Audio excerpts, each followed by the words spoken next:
Good evening, everybody, and thank you for being here. I'm Joan Zaleski, and I'm with the League of Women Voters of Charleston, and I'm your moderator for this forum for the candidates for South Carolina House Districts 115 and 119.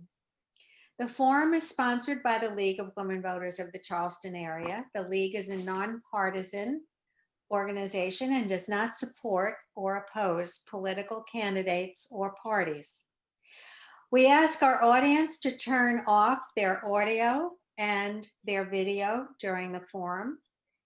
League-sponsored forums are being, we're not live streaming tonight, but they are being recorded to view later. You can go on to vote411.org, the League's voter information website. On November 3rd, in the November 3rd general election, voters in South Carolina districts 115 and 119 will choose a candidate to represent them for a 4-year term. Here are the candidates. For District 115, Mr. Josh Stokes, and you can just raise your hand, is the Republican candidate, and Representative Spencer Wetmore is the Democratic candidate.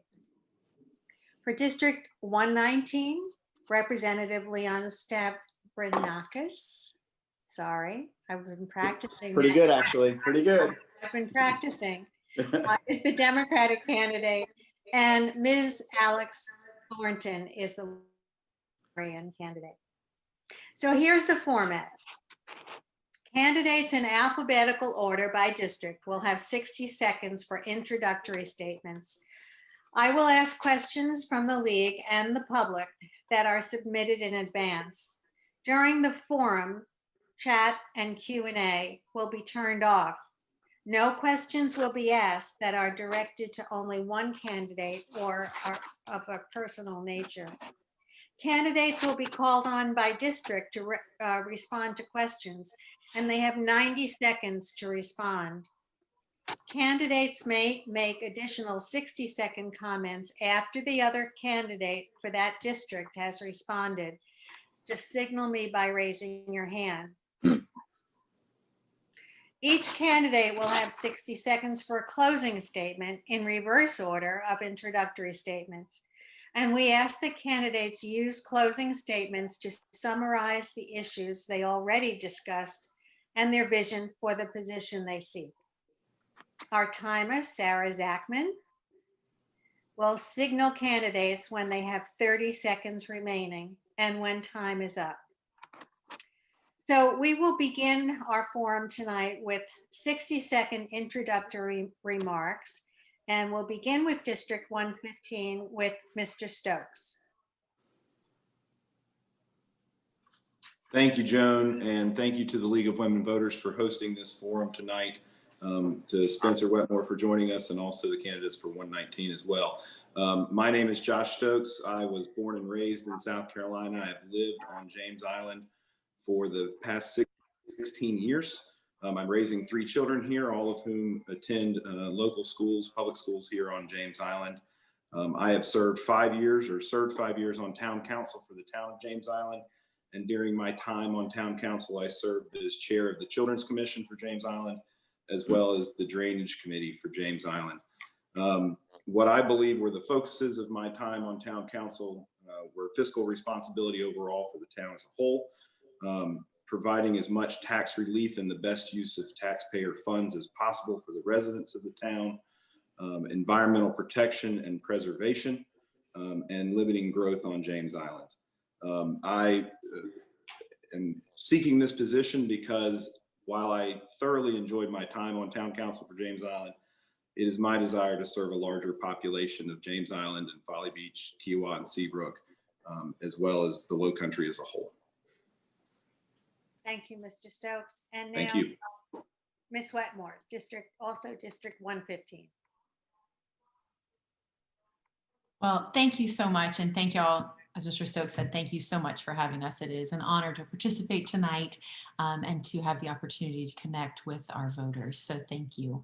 I'm Spencer Wetmore, and I'm running for office because I believe in the power of people to make a difference. I grew up in Charleston, and my husband and I live on Folly Beach, where we're raising our 2 daughters. I never thought that I would run for office, but I decided to run because I'm fighting for their future. As you indicated, I am currently serving in this role because I won a special election in August, but now I'm seeking the full term in November. Winning the full term, of course, would mean working for our teachers and public schools, doing more to manage COVID-19, including testing and helping our local businesses recover. It means making sure that we are fighting for our traffic, our infrastructure, and smart development. So again, it's an honor to be here, and thank you so much. Thank you, Ms. Wetmore. Now for District 119, Mr. Stavrinakis. Thank you. Good evening to everyone. Thank you to the League.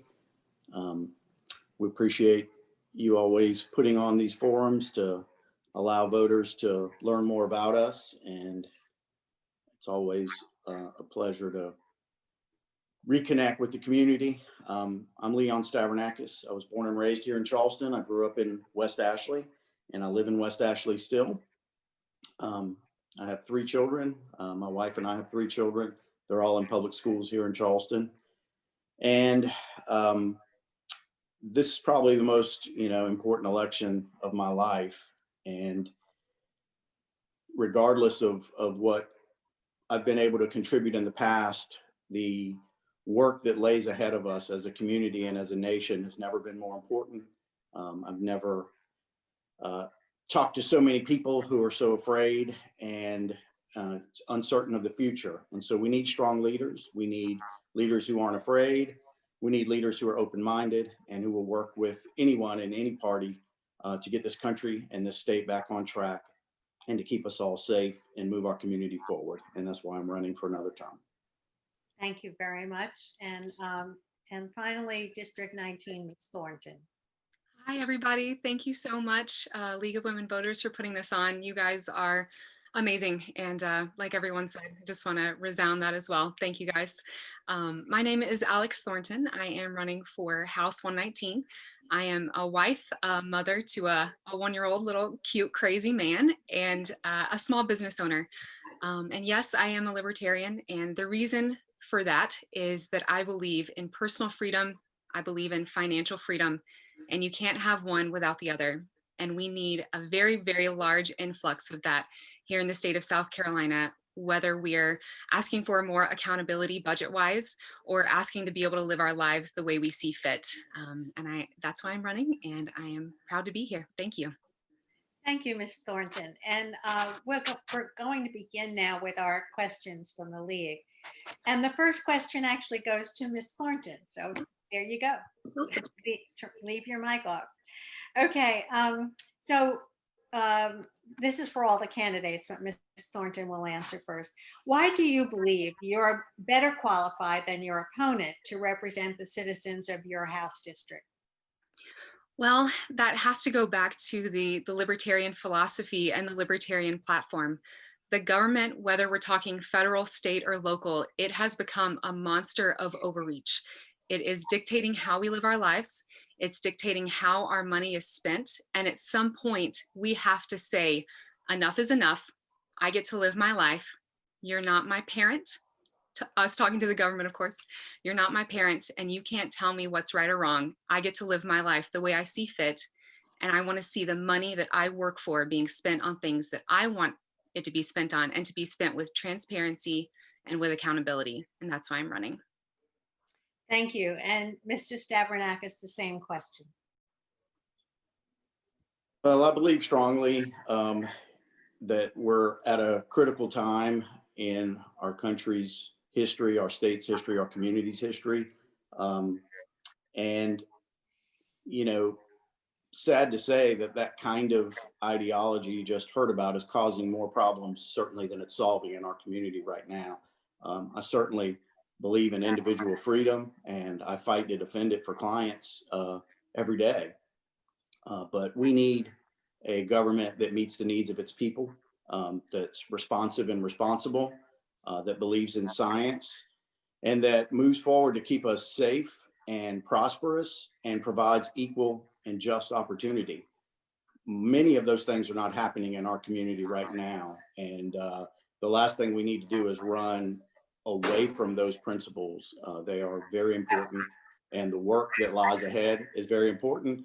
I believe that core set of beliefs makes me the most qualified person in District 119 to serve for the next 2-year term.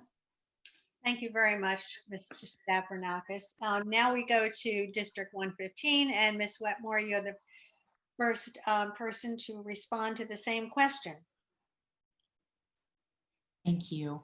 I believe that I'm the best person for this seat because our community is facing crises on all sides at this moment. And I think this moment calls for change, it calls for new leadership, and it calls for someone with a demonstrated track record of results.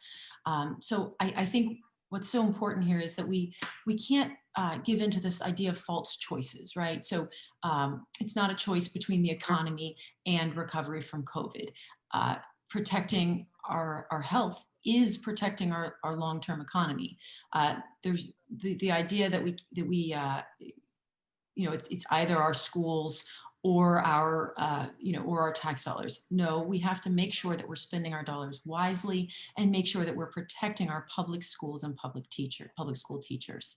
So again, I believe that I'm the right person because I have the experience, I certainly have the vision, and I have the heart to serve. Thanks. Thank you, Ms. Wetmore. And Mr. Stokes, the same question. Almost forgot to unmute. Thank you. To use Ms. Wetmore's or Representative Wetmore's words against her a little bit, I think a demonstrated record of results is absolutely necessary. And I served on town council for James Island, as I mentioned, for 5 years, and I got results throughout that 5 years as an elected official for my constituents who were the residents of the town of James Island. I also agree with Ms. Thornton. Less government, in my opinion, is better government. That does not mean, less government does not mean that you don't work to help your citizens. It doesn't mean that you work to only help certain citizens. It doesn't mean that you don't follow science. It just means that my position is not that government needs to have its hands in the middle of everything that we as citizens do.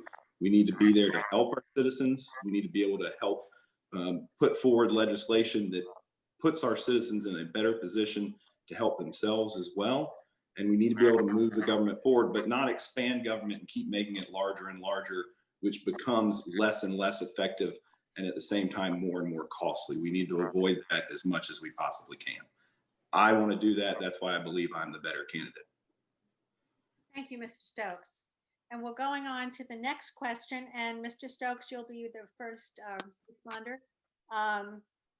The question is, do you support reforming the funding mechanism for public education in our state? And what changes, if any, would you make?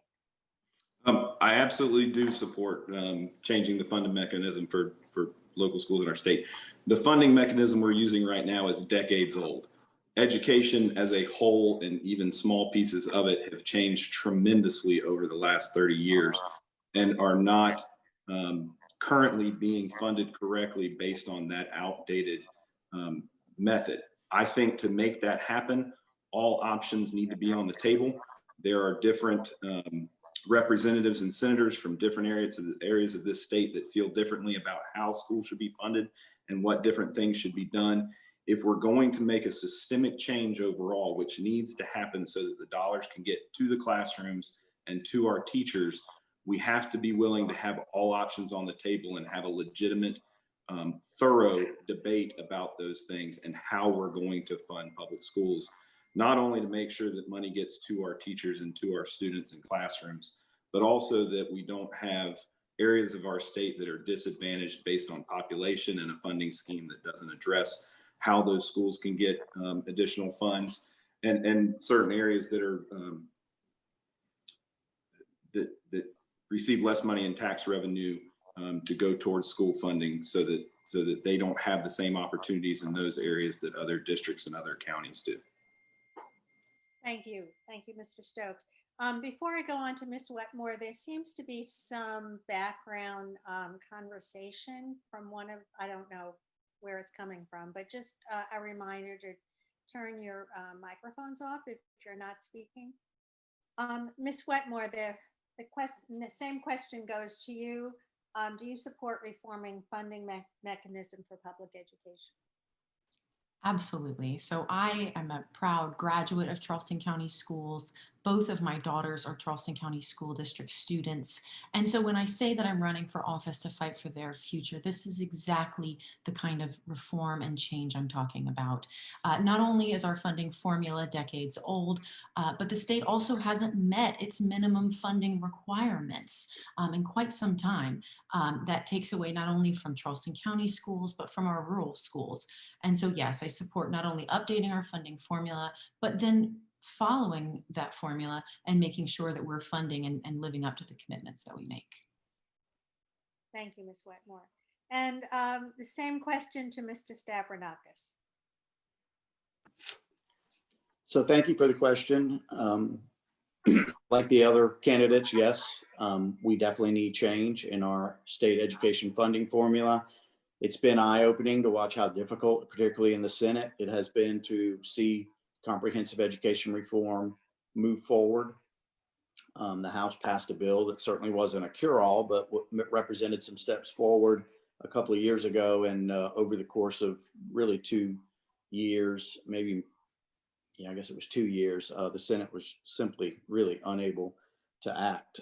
We need to remove some of the state mandates that are tied to all these various different streams of revenue, try to consolidate those streams of revenue, empower local districts to make the decisions that are best for the children that live in their communities.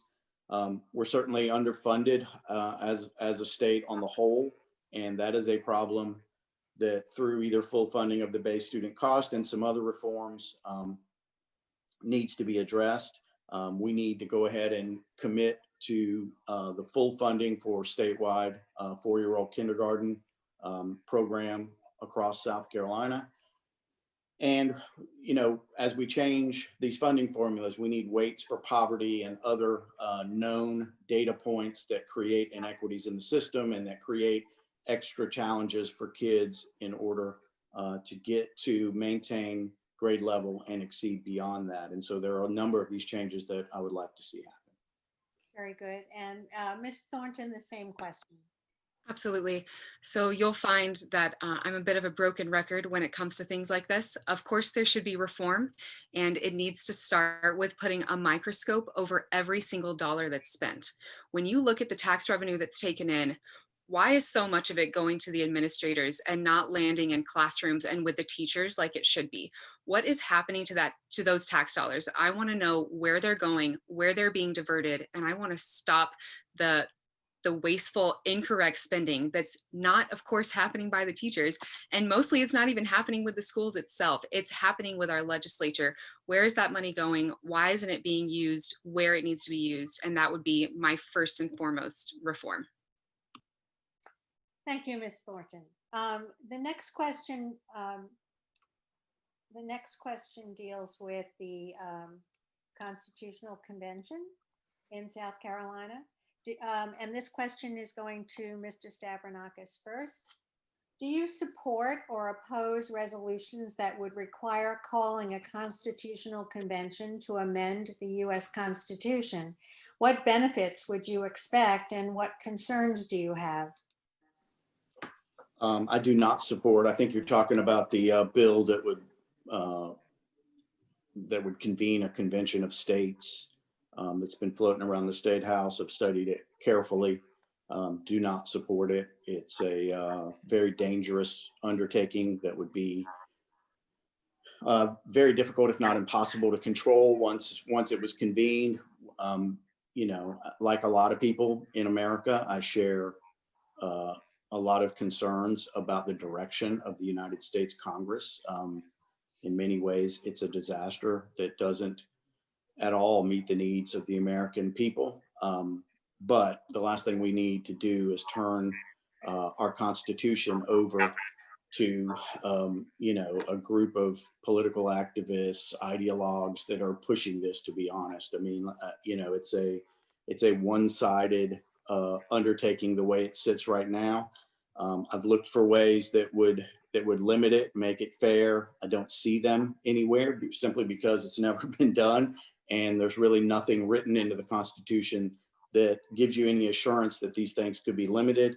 And so there are some very fundamental, important rights in America that I worry could be brought under attack if we open this up to a group of unelected, potentially people who we'd have no way of controlling. We don't even know who they are, to be honest. So it is not something I can support.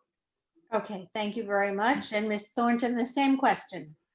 Okay, I also would not support that. The reason being, and forgive me for painting with a wide paintbrush, but most of the folks that I've talked to that are in support of this, they already support fully the Constitution as we have it. So I see it a little bit as dangerous in a way, kind of like what Mr. Stavrinakis was saying.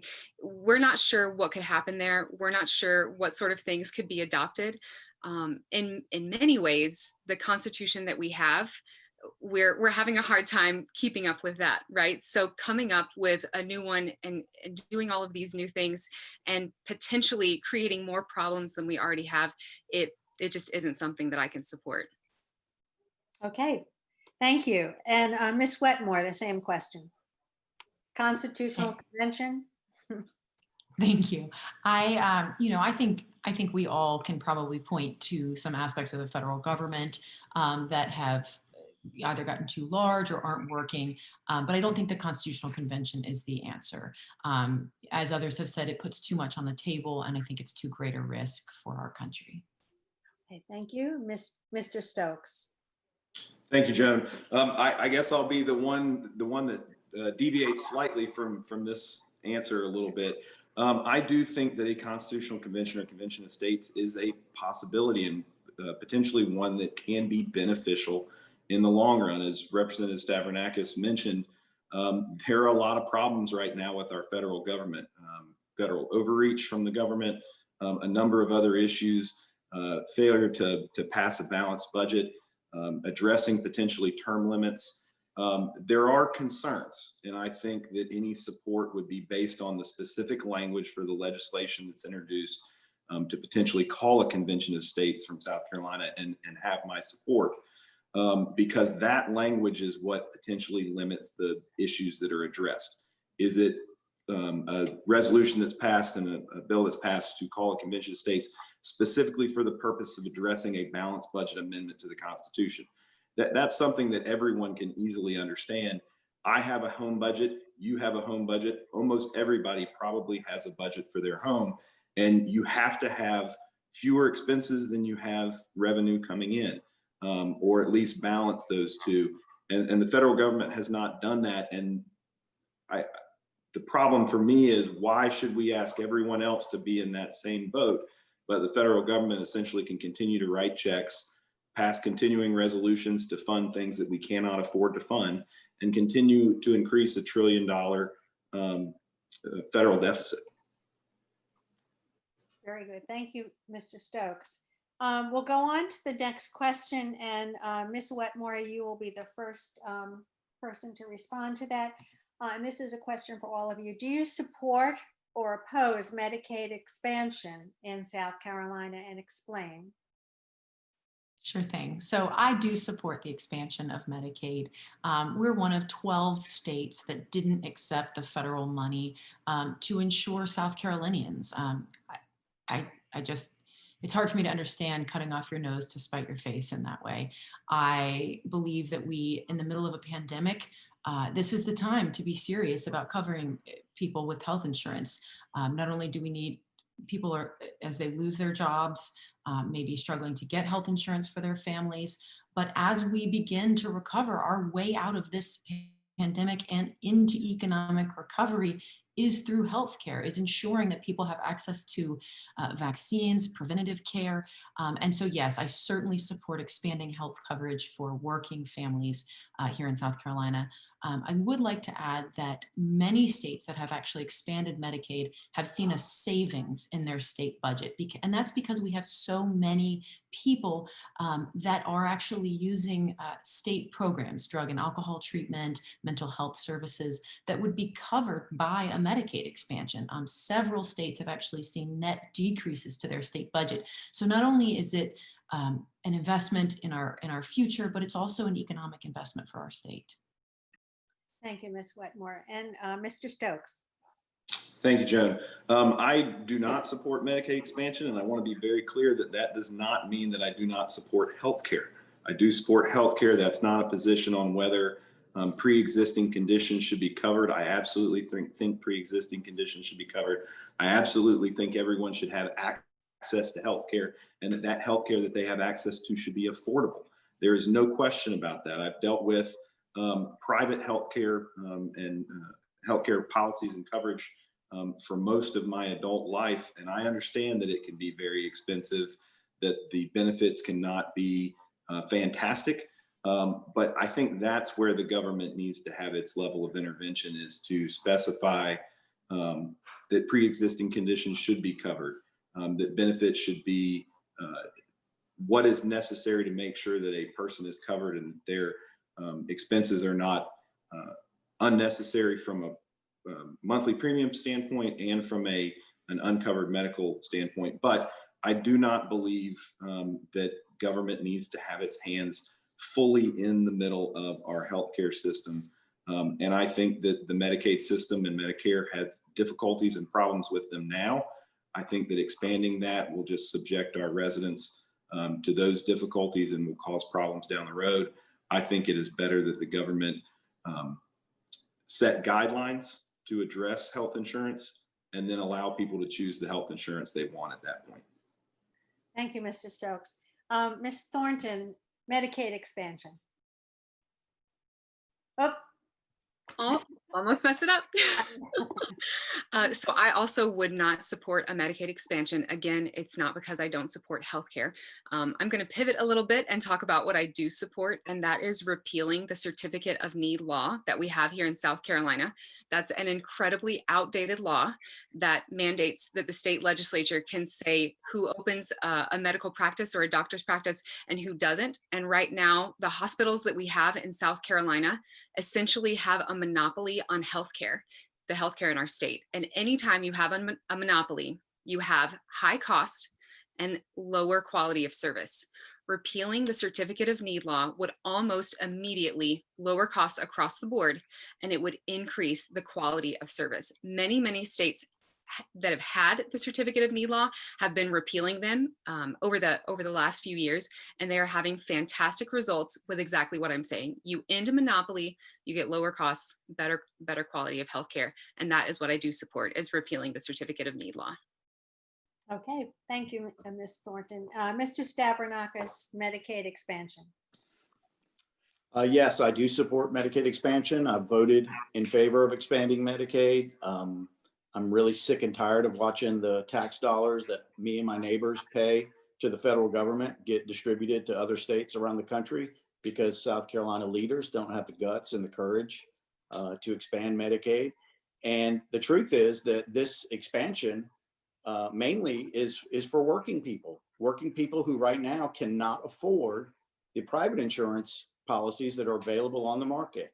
And so predominantly single mothers with children is the single largest group that would benefit from Medicaid expansion in South Carolina. It's 90% covered with our existing federal tax dollars. Instead, that money, again, is just being distributed all over the country. So we're sending our checks to Uncle Sam.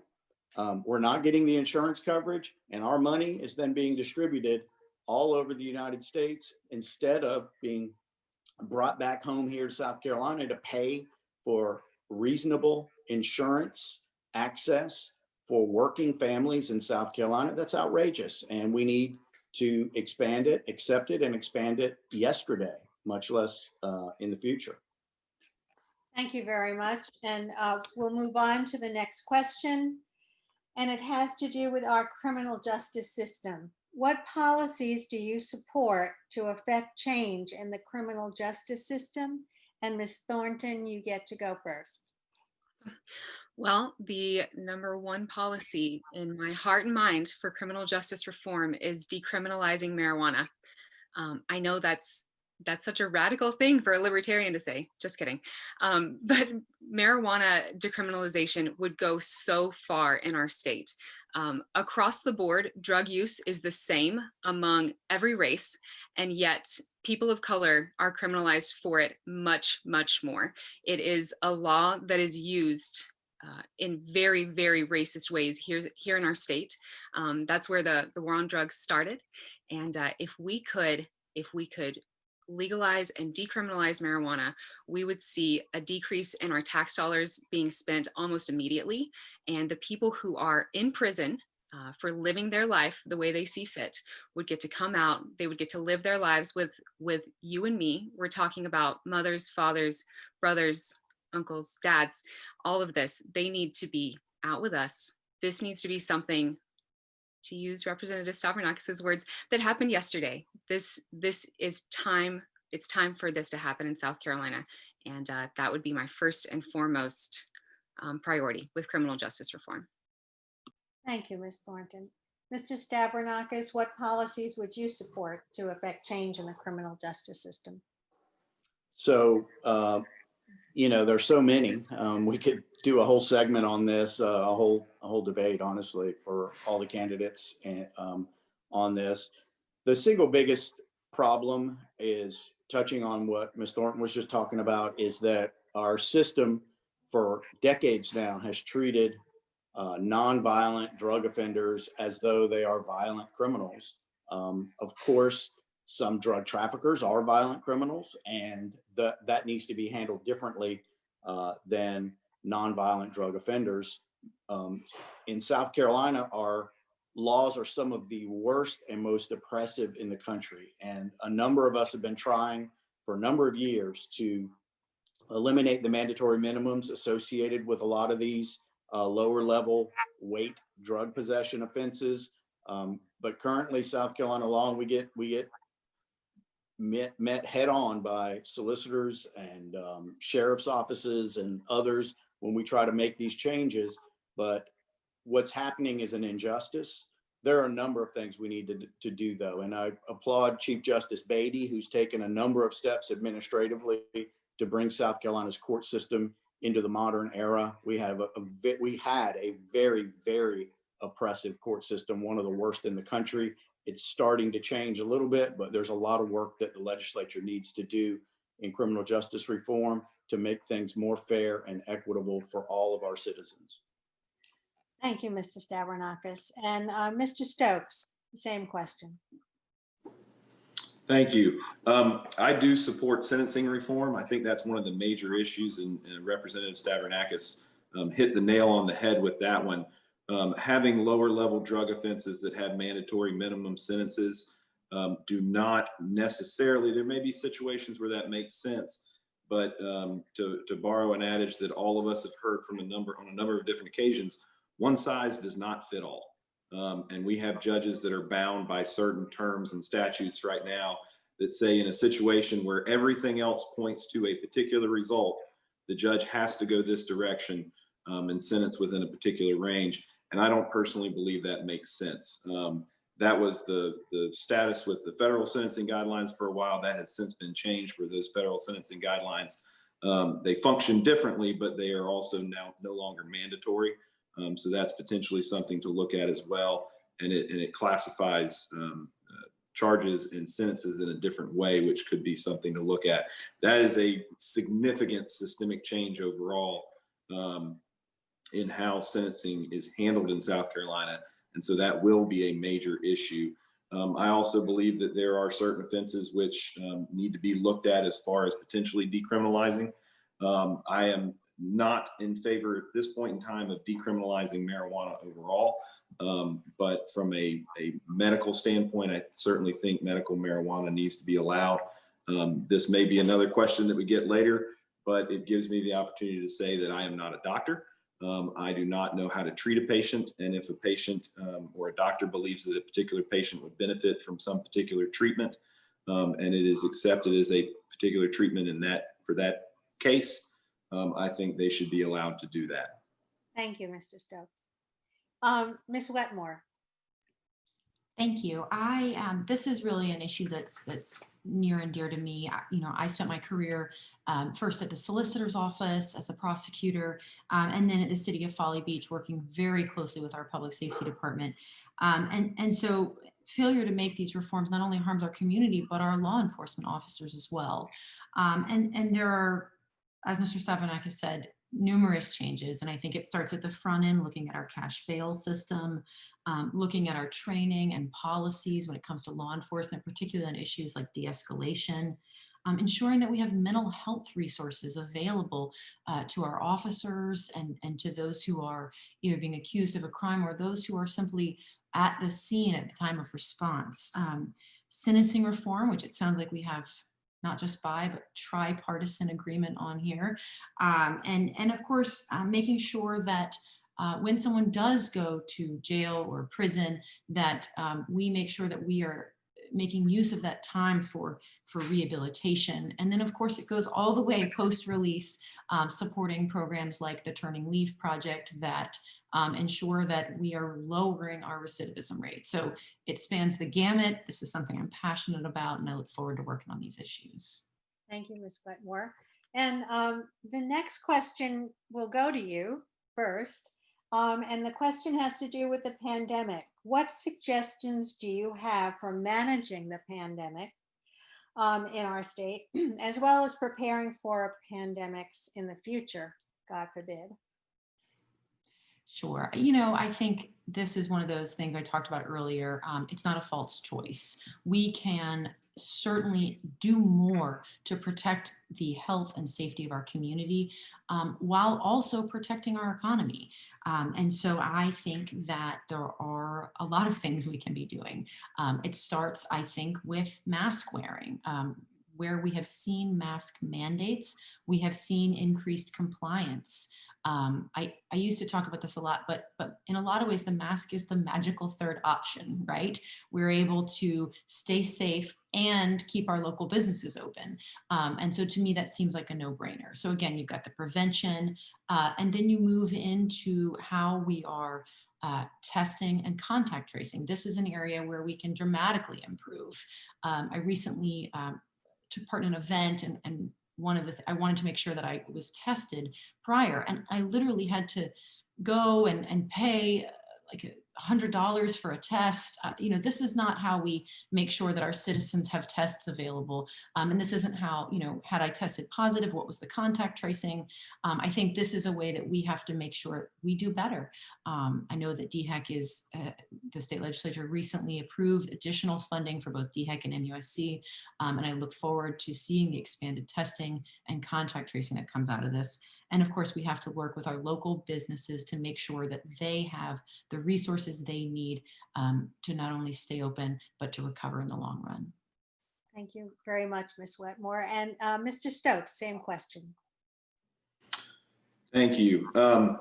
So I think there are obviously issues that have happened throughout the management and response to COVID-19 that we would do differently. It is not over at this point in time, and that's something I think we have to remember. So this question has two parts about managing what is still happening right now with COVID-19 and preparing for future issues that may come up. I'm going to address those backwards, I think, which is I think we've learned a lot from issues related to COVID-19 about how to prepare for these things in the future. The one thing I also know is for sure is that we will never be able to anticipate exactly what may come in the future and what particular form that will come in. It could be completely different from what happened with COVID-19 this time. It could be something very similar. It could be something that nobody even has a plan for. But that's where we need to take initiative at this point in time, is to make those plans for moving forward and addressing these issues no matter what they are and what things we can put in place. If it falls under this category of a particular issue that the state needs to address statewide, here are the things that we'll start with to put in place at that point in time or encourage local municipalities to do.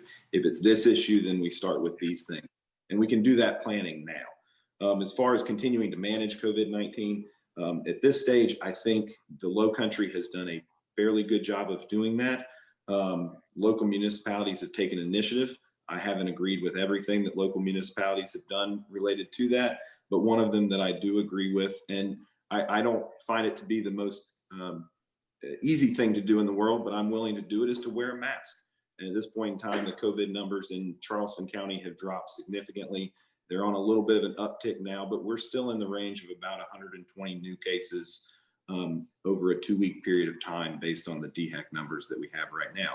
That means those methods of addressing the spread of COVID-19 are working, and we need to continue doing those right now. Thank you very much, Mr. Stokes. Mr. Stavrinakis, about the pandemic.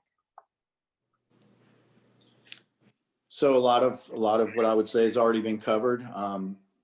We need to have a statewide mask policy in South Carolina. The communities that have gone to masking have made a difference. We need to get our testing and contact tracing program back up to where I think the legislature intended it to be.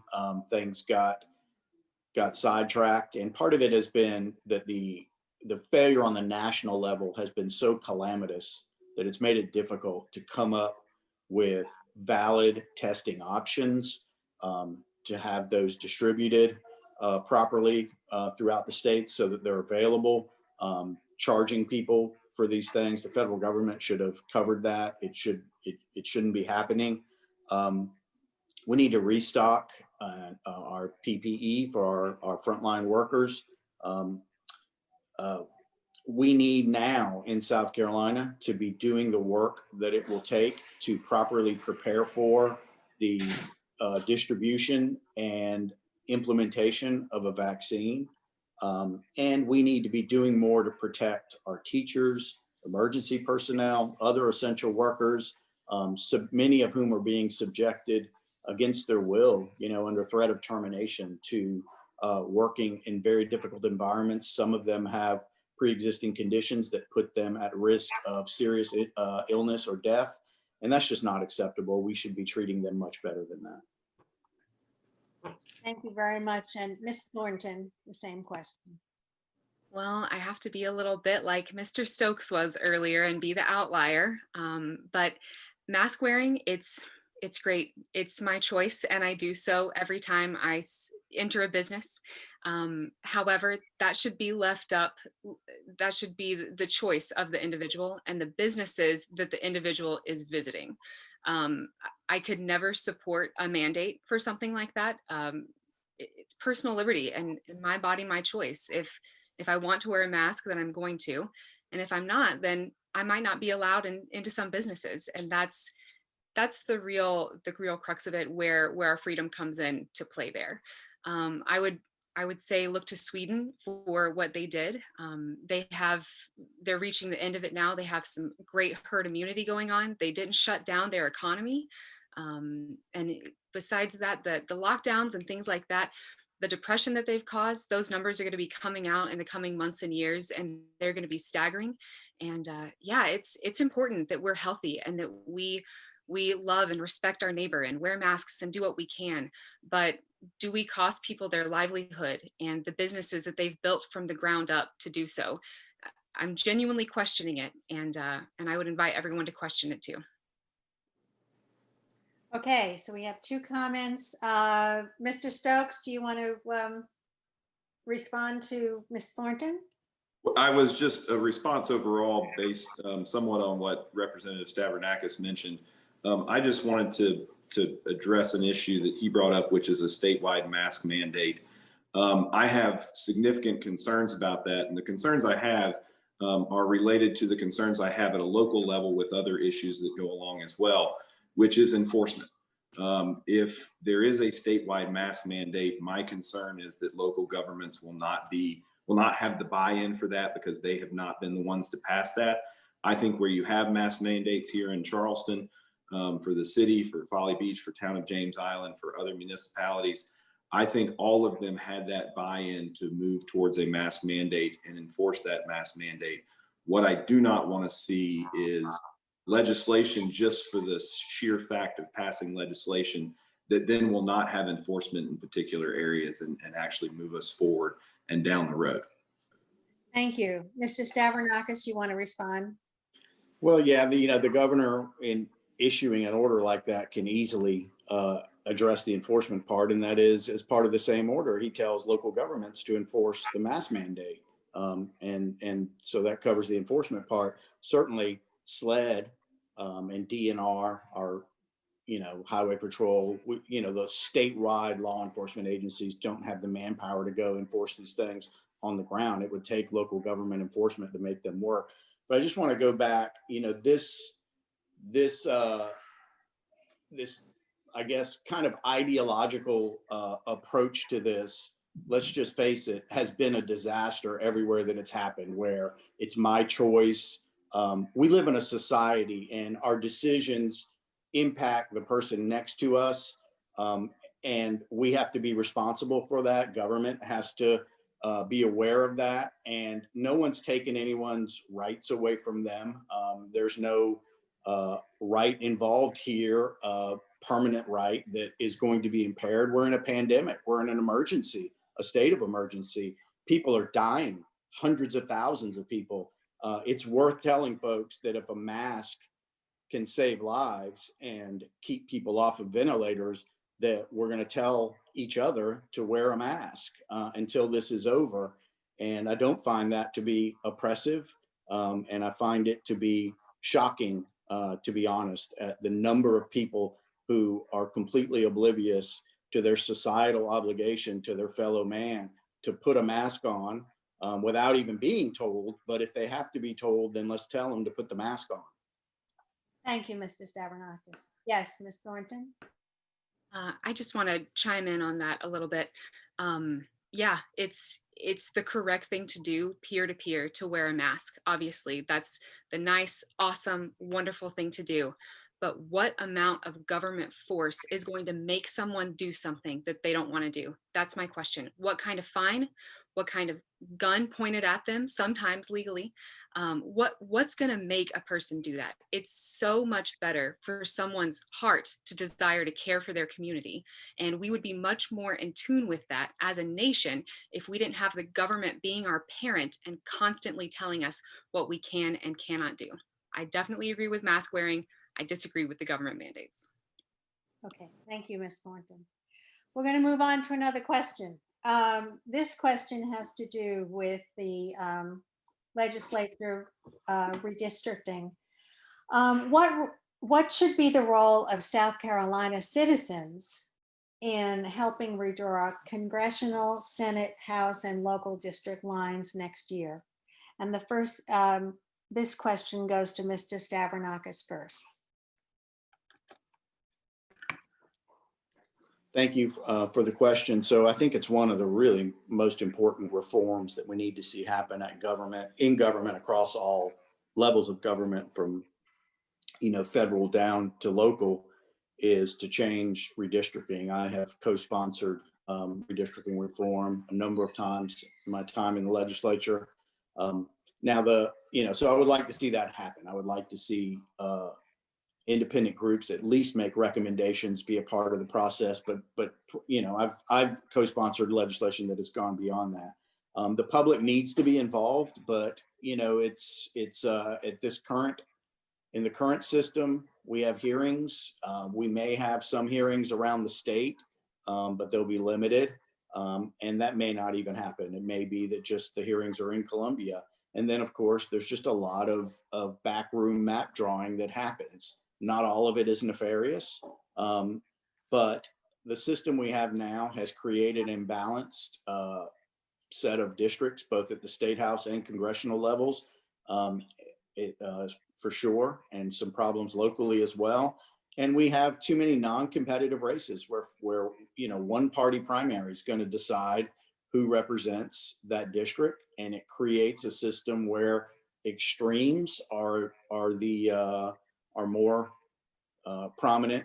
Extreme views, partisan views, are more prominent in these legislative bodies than if we had real honest competition, lines that made sense were drawn based on community interest, public input, and you had competitive elections both in the primaries and in the general election. And we just don't have that right now. There are a number of other changes I would love to see happen, including around campaign finance and other things that I think are necessary to bring a level of responsiveness back to our legislative bodies.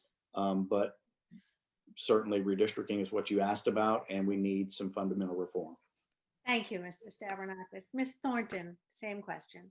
Yes, I absolutely agree with the redistricting, specifically because of the gerrymandering. If you look at our districts and the way they're drawn out, it is pitiful the way that they've been done to keep people in power. And when you keep the same people in power based on knowing who's going to vote for who, that's just terrible. They need to be redrawn. They need to be done with a clear set of rules that a group decides on, whether that's the voters or an outside force, I'm not sure. But there needs to be a clear set of rules that are followed when redrawing the lines so that gerrymandering does not occur and so that elections can be kept fair and open. Thank you. Mr. Stokes. Oh, go ahead, Mr. Stavrinakis. So, what Ms. Thornton said there is very important. There are there's a lot of reluctance to fundamentally change the system where the redistricting maps come through as a bill. But one of the problems that could be addressed is that we don't really have, other than a few court rulings, a fundamental set of rules that this is what the districts need to be based on and look like, and the ground rules for how we draw them. And Ms. Thornton raised a good point about rules, that if we had a set of rules that were objective and fair and community oriented, driven toward good government and fair elections, then we wouldn't matter who was drawing them at that point. Then if we had those rules in place, but we don't. So either approach, but we definitely need a set of rules, and we don't have that now in any substantial form. Okay, thank you. And Mr. Stokes. Thank you, Joan. I do support citizen involvement in redistricting, and I think redistricting obviously needs to be addressed on an ongoing basis, and will be as we go through this, the completion of the census that we're involved in right now. That process may look a little different this coming year than it has in the past, based on what the continuing circumstances are related to COVID-19 and being able to hold public hearings. But there's been talk of independent commissions in the past, and whether you would support an independent commission. But the question there never goes far enough to say who's going to establish that a commission is independent. And so that's the biggest question for me, is how are we going to do that, and not just change the system we have now, which may or may not be necessary, but improve the system that we have now. I do think we have a good system. Our system is bipartisan and has parties, members from each party involved in that redistricting process. It does involve input from public citizens. It does involve input from other individuals that are interested in that process. And I think that the redistricting has met that level and burden that it needs to meet from being fair. And I think the fact that DOJ no longer has to, the Department of Justice no longer has to approve those types of changes for South Carolina is indicative of the fact that they are working towards a fair and balanced process. That does not mean that more public involvement cannot happen. It just becomes a question of how do we do that? How do we improve on the system that we have without taking steps backwards and involving more public input, but still establishing, let's say, those rules that say this is how we're going to handle this process moving forward, so it's clear. And again, improve on the system we have, not replace it and just hope that it's better. Thank you, Mr. Stokes. And Ms. Wetmore, the same question on citizen input for redistricting. Thank you. I think, speaking of limiting the role of government, our voters need to choose their elected officials, not the other way around. I definitely think I definitely support a citizen commission. I definitely think that when politicians are left to draw their own seats, myself included, I don't believe that the right outcome comes out. Ms. Thornton talked about gerrymandering. That has a lot of problems. It certainly can dilute votes from people. It certainly can pack them into a district such that their vote is not as impactful as it would be in a sort of a swing or competitive district. It discourages compromise and working across the aisle, which is the name of the game to get things done. And so, yes, we need to make sure that the lines are drawn fairly, that they represent the community, and that they're done without the influence or consideration of a particular sitting official when winning their seat. Thank you, Ms. Wetmore. We have reached the hour mark, believe it or not. It just flew by. And so that is our last question, and we're going to move on to closing statements. But before that, we want to give our candidates a chance to catch their breath. We have some voting information we're going to put up on our screen, and we'll come back to our candidates for their 90-second closing statements. So whether you are voting early in person, absentee by mail, or on election day, make your voting plan. A lot of voting rules have changed in 2020. In fact, we were just discussing before, they've changed, it seems like, in the last couple of weeks. For how, when, and where you can vote, now is a great time to check your voter registration on vote411.org, the League's nonpartisan voter information website, and make sure you are ready to participate in this upcoming election. Also on Vote 411, you can learn about your candidates, just like you were learning tonight. And you can compare their responses to League questions, find your polling place, and learn about the COVID-related voting changes. Early voting by mail and in person is underway now.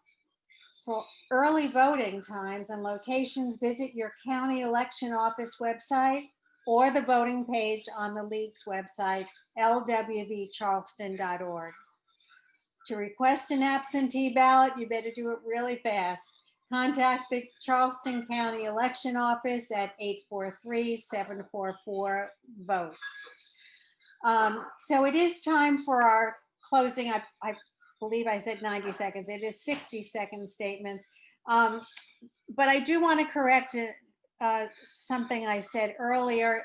Our candidates are running for 2-year offices, not 4-year. I'm sure they would prefer it to be 4 years, but they do have to run for office every 2 years. So just so everyone understands that. So we're going to start closing statements with Ms. Thornton. You have 60 seconds for your closing statements. Wonderful. Again, thank you so much to the League of Women Voters. Thank you to the candidates. It's been wonderful having what sort of felt like a conversation with you guys. Lastly, I want South Carolinians to have easier access to healthcare by repealing the Certificate of Need law. I want us to keep more of what we earn by demanding transparency and accountability with how our state spends our tax dollars. And I want to decriminalize cannabis, whether it's for medical reasons, for personal reasons. I'm not your mom. You get to live your life the way you see fit. Thank you so much. Thank you, Ms. Thornton. Mr. Stavrinakis, closing statement. Thank you. Again, thanks to the League. Ms. Thornton, thank you. Good to be with you. Appreciate you running for office. It's really important, and the other candidates as well. I want to say thanks to the voters of District 119 for allowing me to serve. It's been an incredible honor for me to be your voice in Columbia. Every day I've tried to live up to the trust that you've placed in me, and tried to do what was best for our community, for all of you, and to keep my own personal interests out of what I do at the State House for you. And I believe I've done that. I've served every day with passion and tried to do it with integrity. we have serious issues facing our community. COVID response, getting the virus under control so that our economy can rebound and serve the families that rely on those jobs and businesses to support them. We've got big systemic issues around the state: teacher pay, education reform, flooding, all kinds of difficult issues, traffic that we need to address locally and statewide. And I believe I'm the best person in this race to represent this community on those issues. Thank you. Thank you, Mr. Stavrinakis. Ms. Wetmore, your closing statement. Well, thank you again. As everyone has said, it is truly an honor to have these conversations. And part of that is, I think, because like so many members of our community, it's important to see that there is more that we agree on than that we disagree on. And I think that's a really important thing to remember as we go into the election. These are folks, it is an honor to be here with everyone tonight, because everyone here is standing up saying that they are interested in serving their community. And so I certainly humbly ask for your support, because I believe that I have the vision, the bold vision and plan to serve this community and meet the incredibly pressing needs that we're facing right now. I'm so honored to have had the opportunity to serve in Columbia these last 2 months, and I hope to have the opportunity to serve for a full term beginning in January. Thank you. Thank you, Ms. Wetmore. And last but not least, Mr. Stokes, you get the last word. Thank you, Joan, very much. My last words will probably sound very similar to some of the last words that we've already heard. But thank you to you for moderating this tonight. Thank you to the league for hosting. Thank you to all of the candidates for being involved tonight. But thank you most importantly to the voters that attended virtually this Zoom tonight, and any voters who may watch this recorded Zoom in the future over the next couple of days and weeks as we lead up to the election. I'm sure everyone is ready to get to November 3rd and have all the campaign advertisements and things stop. But my position is fairly simple. I cannot promise, and none of these candidates can promise, that we will agree on every issue. But as I see my job, it is to talk to people, to have the discussions and the debates that need to be had, and to make sure that I consider each one of those issues that's raised, regardless of the party affiliation for the person that raises that issue. I will continue the focus that I had while I served on the town council for the town of James Island, which is to work towards fiscal responsibility, easing the tax burden on the residents of the Low Country in our state, working towards environmental protection and preservation, and working towards the good of all constituents in this district and the Low Country and state as a whole. Thank you very much. Thank you, Mr. Stokes. And thank you again for taking the time to hear from our candidates. We encourage all of you to study the issues carefully, learn about the positions of each candidate, and vote for the candidate of your choice.